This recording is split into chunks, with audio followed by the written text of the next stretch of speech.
Hello everyone, and today I'd like to share a game with you that I played earlier on today. It was a Blitz game, but it was a really good game that I played. I made a ton of sacrifices, and it was a pretty wild game, so uh, let's start. So I played e4, my opponent played e5, bishop c4. I mean, just an opening that I don't really know much theory, but I just play in a normally after e4, e5, just like any gambit works. I think this is the Morphy gambit.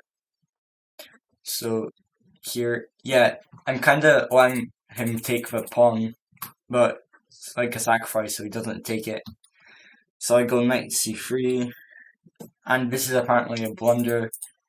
I mean, a slight positional blunder. Then I castle, and now he finds the move that he was missing, e4. If I recapture, my opponent plays d5, and that is winning. So, yeah.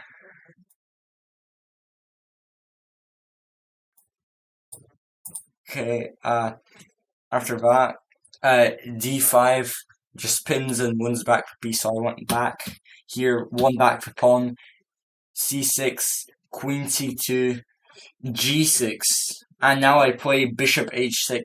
That's apparently the best move, as it threatens to capture the rook, and it also gets this like really nice positional net. And then now rook d1. Apparently it's a questionable move I overlooked to win a piece, so apparently, yeah, that was the best line. Pretty complicated. Okay, d1. Knight d7 is an obvious blunder, which after that, yeah, I just push the pawn, gain some space, and it's basically one from here. But I play knight e5. Apparently it's a dubious move, but I really like it, as after takes, I get a massive pushing pawn storm on the skin side, but my opponent didn't take it. What was the best line? Oh yeah, it was to take. But yeah, he gets a queen trade, and computer-wise, it's not really good. But I think it will look better against humans. So f4, bishop f6, yeah, 4. And now knight takes e4. That's a great move. I take with my queen, and bishop e6 for so many blunders in this game. g4. This is a really crazy king attack. I'm basically like giving away the position, my king structure, just to push the pawns forward. And now bishop f6 and f5. f5 is like, I'm just pushing. Yeah, he threatens my queen, and I'm fine with that. I just go back. I'm removing my queen from the pin. That the knight is here. So he goes bishop g7. Now I take, which is fair enough. My bishop isn't. His bishop is pretty is a pretty good defender. Takes, and now I traded because I get this f6 move, forcing his king into a cage. King h8 is the best move, as my opponent can, after queen h6 threatening checkmate, he can block with rook g8. If he went back to here, that I would just move here, and there's no way to get out. You would have to like sacrifice your queen for pawn. But yeah, my opponent found the best move.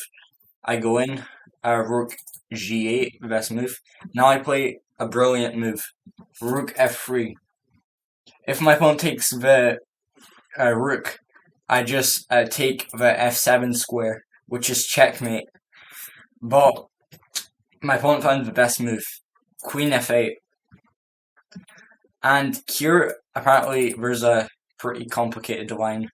After rook h3, queen takes h6, takes. Yeah, it's a pretty like still winning line, and that's what the computer recommends.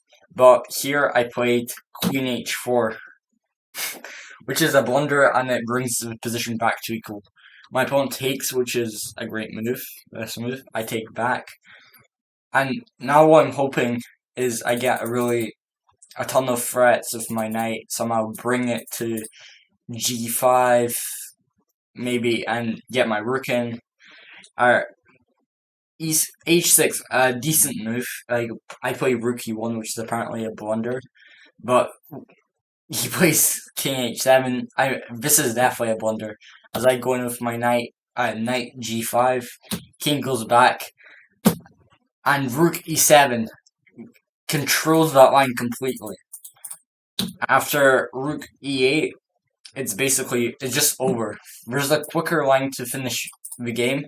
After I think it's knight to here, king goes back, and now it's just knight check here, and it's checkmate. That's a fast line, but I just traded, honestly. The only way he can, if he takes my rook, it's checkmate. I'm threatening his queen. It's a mate in 5. It's just one from here. And yeah, my opponent took the rook. I had like 41 seconds left and 120. I spent a bit of time thinking in the game. Takes and queen h6, which is just checkmate. And yeah, that was a good game. I'd say definitely in the top 10 best games I've ever played. And yeah, anyway, thanks for watching. Please subscribe to the channel. I'm aiming to get 30 subscribers by the end of next month, and see you. Bye.